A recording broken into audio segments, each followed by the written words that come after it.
Middle East grave threat to international peace and security. UN Chief United Nations. Briefing by Antonio Guterres, Secretary General of the United Nations, on the situation in the Middle East during the 10,112th meeting of the Security Council. Mr. President, Excellencies, ladies and gentlemen, I will speak directly to three areas today: the principles, the facts, and the way out. First, the principles. The UN Charter provides the foundation for the maintenance of international peace and security. Article 2 of the Charter clearly states all members shall refrain in their international relations from the threat or use of force against the territorial integrity or political independence of any state. International law and international humanitarian law must always be respected. That is why, since this morning, I have condemned the massive military strikes by the United States and Israel against Iran. I also condemned the subsequent attacks by Iran violating the sovereignty and territorial integrity of Bahrain, Iraq, Jordan, Kuwait, Qatar, Saudi Arabia, and the United Arab Emirates. We are witnessing a grave threat to international peace and security. Military action carries the risk of igniting a chain of events that no one can control in the most volatile region of the world. Let me be clear, there is no viable alternative to the peaceful settlement of international disputes. Lasting peace can only be achieved through peaceful means, including genuine dialogue and negotiations. Mr. President, second, the facts. The situation on the ground is very fluid. There are many unconfirmed reports. Here is what we know. About 20 cities across Iran, including Tehran, Isfahan, Qom, Shahryar, and Tabriz, have reportedly been attacked. In Tehran, large explosions were reported in the district that includes the presidential palace and the compound of the supreme leader. Several high ranking officials have reportedly been killed, including, according to Israeli sources, Iran's supreme leader Ali Khamenei, that I am not in a position to confirm.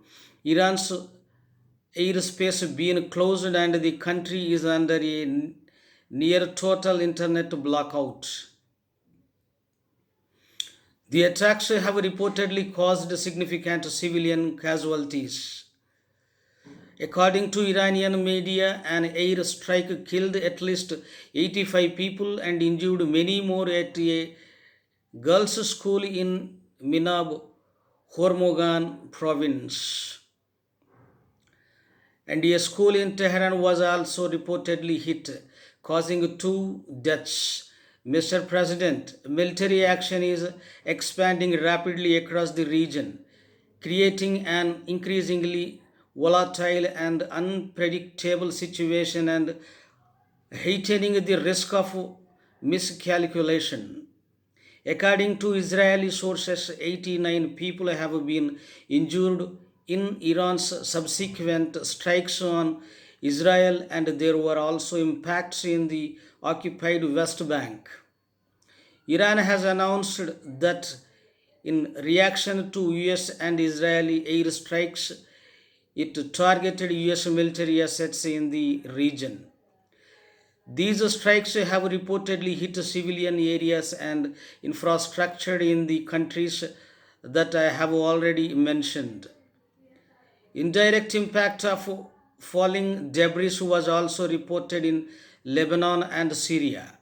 Most Gulf states successfully intercepted the Iranian strikes.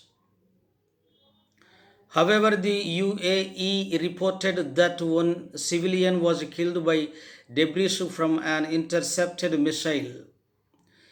In Iraq, there are reports of drone and missile attacks from both sides. There are also reports that Iran is closing the Strait of Hormuz for international shipping. Mr. President, the US and Israeli attacks occurred following the third round of indirect talks between the US and Iran, mediated by Oman. Preparations had been made for technical talks in Vienna next week, followed by a new round of political talks. I deeply regret that this opportunity of diplomacy has been squandered. Mr. President, third, the region and the world need a way out now. I call for de escalation and an immediate cessation of hostilities. The alternative is a potential wider conflict with grave consequences for civilians and regional stability. I strongly urge all parties to return immediately to the negotiating table, notably on the Iran nuclear program. I note that the US President has reportedly talked with the leaders of Saudi Arabia, Qatar, and the United Arab Emirates. Iran's foreign minister has reportedly spoken to his counterparts in GCC countries and Iraq.